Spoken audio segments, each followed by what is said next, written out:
Today's little adventure begins here at Torres Farm Hotel and Resort, a mini world tour destination here in Cavite, built in 2016 with an area of approximately 14 hectares. Pagpasok ay makikita agad ang Netherlands Windmill, kasunod ang International Airport para sa mga day tour at swimming guests.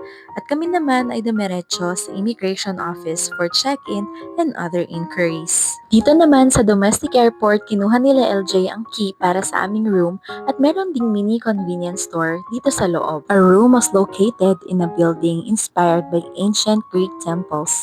Pagdating namin, nagbihis na sila at nagsimula na ang aming paglalakbay sa loob ng resort. Dito kasi nila napiling gawin ang after-church program ng wedding nila at kasama sa package ang 7-hour stay at entrance fee for 6 persons sa ginawa naming DIY prenup shoot. Hindi ko na na-video lahat ng attractions kasi sobrang dami talaga.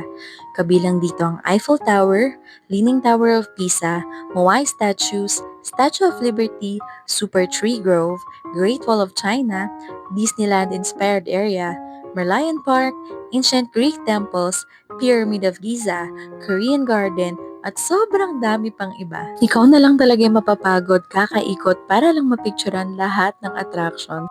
At kung naghahanap ka ng place para sa kids at kids at heart, even outside summer, this place is definitely worth visiting.